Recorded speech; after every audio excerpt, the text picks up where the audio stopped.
welcome to another video! Today I am embracing the lazy look.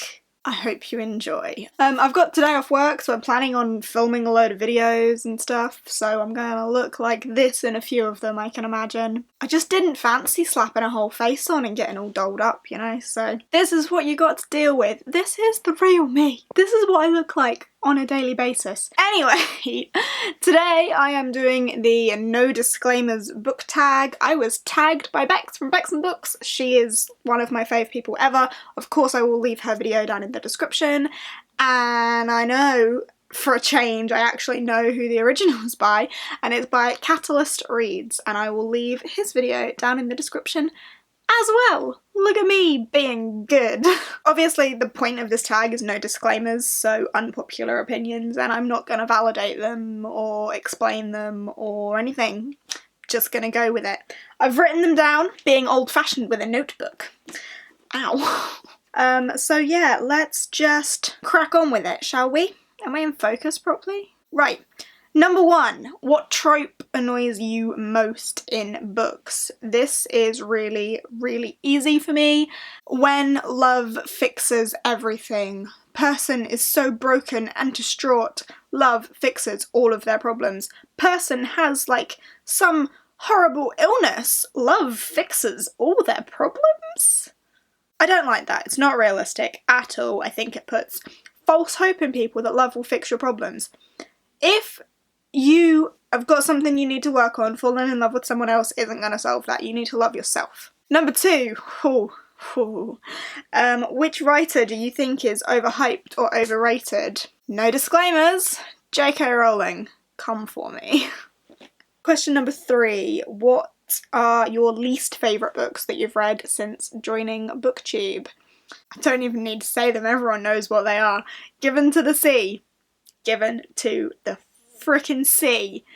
And a new one's joined that in Because You Love to Hate Me, 13 Tales of Villainy. So those two books are not worth anyone's time, in my opinion. Question number 4, a terrible ending that ruined an otherwise quality book. I struggled with this one because most of the books that have terrible endings are generally quite terrible throughout. So the book I've picked, I still gave 5 stars. I just feel like the ending could have been tweaked a little bit, but it's a quality book throughout, really. But just the ending could have been tweaked, and for that I'm going with Every Heart a Doorway by Shannon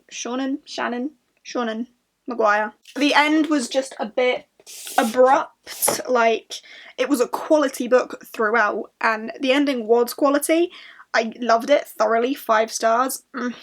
But just the end was very abrupt, very sudden, and I mean that's probably for dramatic effect, but that's the only thing I could think of for an answer for this question. Question number 5, a fictional character you wish wasn't killed off. This one again was one that I struggled with because most of the books that I read either no one dies, or the bad guys die, or not enough people die, and I feel like more people should have died.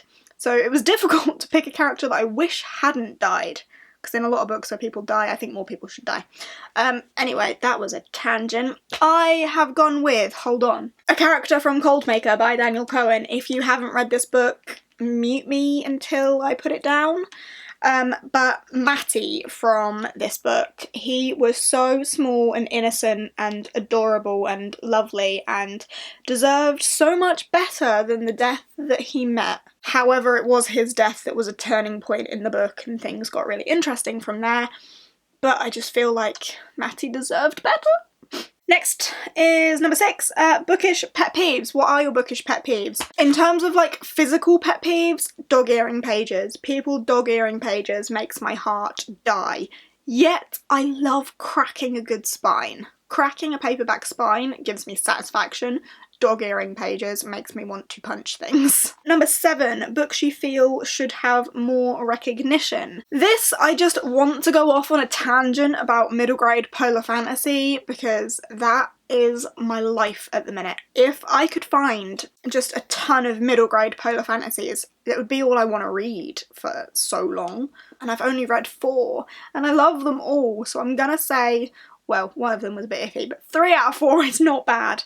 So Polar Bear Explorers Club, was awesome. Sky Song was awesome, and The Eye of the North was also awesome. I think all of those books deserve more recognition, but I understand that some people don't like middle grade. I wasn't really into it until I got into my polar fantasy vibes, so, but yeah, all of them. Again, on a middle grade tangent, the Howl's Moving Castle trilogy, the amount of people that I see that love the movie and didn't even know it was a book, that book needs to be plugged everywhere.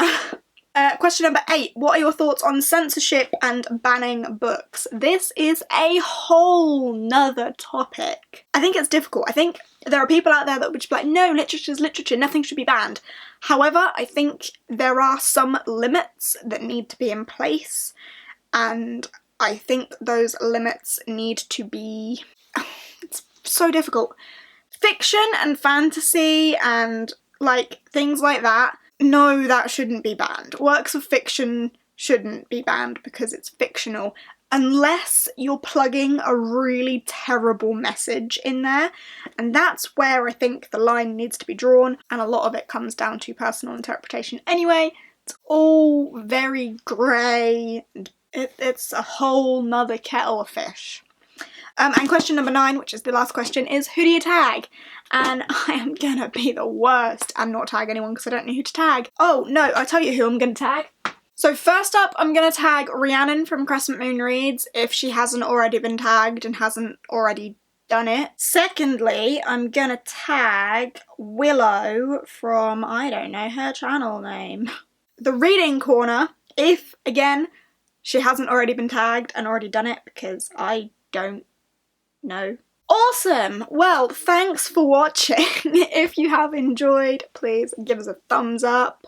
Yeah, I don't think after one of the things I said that anyone's gonna want to give me a thumbs up. This is probably gonna end up being my most disliked video ever. Anyway, I'm gonna go. So thanks for watching. If you aren't subscribed and you fancy subscribing, I'm always eternally grateful for that. I upload every Sunday and Wednesday and some more days in between if I'm feeling generous. And I will see you next time. Bye!